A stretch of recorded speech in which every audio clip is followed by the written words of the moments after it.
लालू जी के समय में था, माननीय लालू प्रसाद यादव जी ने पटना में टाउन में बनवाया और बहुमंजिला बनवा करके उनका सोच था कि गरीब के बच्चे भी, गरीब आदमी भी बहुमंजिला मकान में रहे। तो वैसी सरकार व्यवस्था करे, हम सरकार से यही मांग करते हैं। और हम कहीं भी जाते हैं तो हम बोलते हैं कि लोग एजुकेटेड हो, पढ़ो लिखोगे, अगर पढ़ो लिखोगे नहीं तो फिर यही लूट होते रहेगा। अगर पढ़ लिख जाओगे तो बाबा साहब का सपना पूरा होगा, अपना लड़ाई स्वयं करोगे। चलिए, आप देख रहे हैं शेरघाटी आजकल और मैं हूं इमरान अली। आज हमारे साथ बातचीत करने के लिए हैं अंबेडकर संघर्ष समिति के शेरघाटी अनुमंडलीय अध्यक्ष डॉक्टर कृष्णनंदन कुमार जी। डॉक्टर साहब, आपका शेरघाटी आजकल में स्वागत है। बहुत बहुत धन्यवाद। ये पहला सवाल कि आप दलित उत्पीड़न को लेकर, दलित समाज की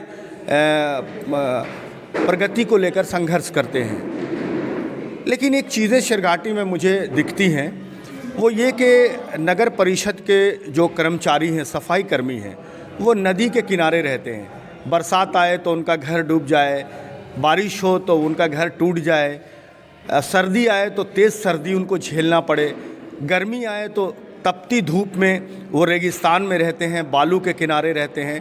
तो ये उनकी स्थिति है। दूसरे कुछ लोग रहते हैं वो हॉस्पिटल के पास बहुत दिनों से हैं, वो ऐसे ही झोपड़ी बना कर रह रहे हैं। तो आवासीय योजना का लाभ उन लोगों को क्यों नहीं मिला जहां से तमाम लोगों को आवासीय योजना की घोषणा की जाती है नगर परिषद? देखिए, बहुत अच्छा आप सवाल किए। जिस तरह से आवास योजना का जो लाभ लोगों को नहीं मिलता है, उसका एक ही कारण है, और वो कारण है पैसा, कमीशन। पैसा दे करके, कमीशन दे करके लोग अपना नाम को जुड़वा लेते हैं। लेकिन सच्चाई यही है कि जो मिस्टर जाति के लोग हैं, जो गरीब हैं, जो भीख मांगते हैं, जो रात दिन काम करने वाले हैं, जो 2 शेर मजदूरी कमाते हैं, उसको लाभ नहीं मिलता है। चूँकि पहले नाम जुड़वाने के लिए कहीं कहीं 20,000 रुपया, कहीं 10,000 रुपया की आवश्यकता पड़ता है, तो वो लोग नहीं दे पाते हैं। और नहीं देने का कारण ही है कि उसका नाम नहीं जुड़ पाता है।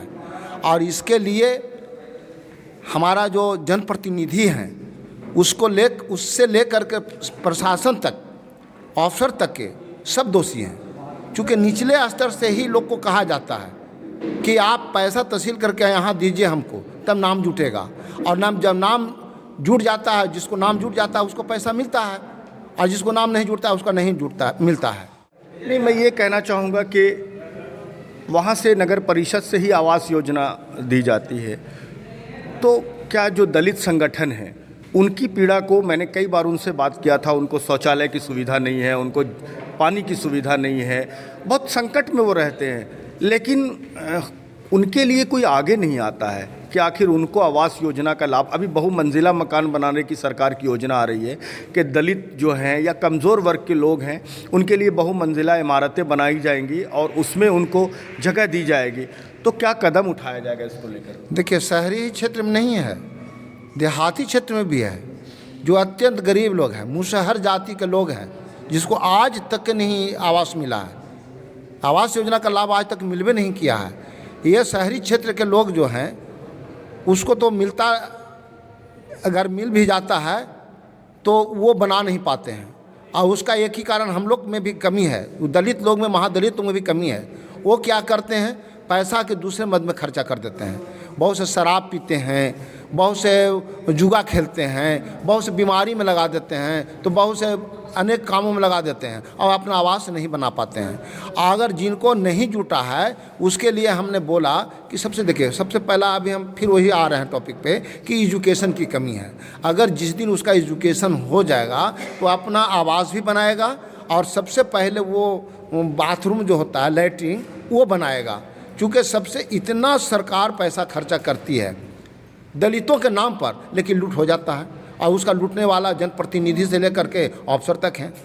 हम सबको दोषी मानते हैं। ये मोरहर नदी के किनारे जो सफाई कर्मी बहुत बड़ी संख्या में बसे हुए हैं, अस्पताल के बगल में जो बसे हुए हैं, दलित समाज के लोग हैं, सफाई कर्मी हैं, इनके लिए क्या आपकी समिति क्या कदम उठाएगी? उनको पुनर्वास के लिए, उनको आवास योजना का लाभ मिले? हम सरकार से ये मांग करते हैं, सरकार से मांग करते हैं कि एक बिल्डिंग बना करके, बहुमंजिला बिल्डिंग बना करके सरकार अपने मत से अपने वो ठेकेदार बने, उसका नियुक्त करे सरकार ठेकेदार, 5 मंजिला 3 मंजिला 4 मंजिला बना करके, और तब वो सबको आमंत्रण करे। गुणवत्ता रहे जी, वो गुणवत्ता रहे और उसमें लोग लूट नहीं हो, और उसमें सबको आवास को दिया जाए, रहने के लिए दिया जाए, आवंटित किया जाए। बहुत से शहरों में ऐसा है।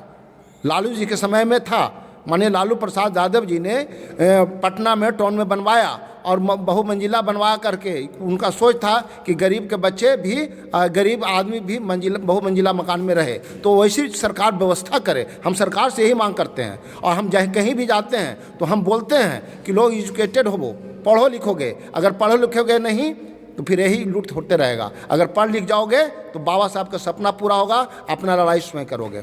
चलिए, बहुत बहुत धन्यवाद हमसे बात करने के लिए। Thank you.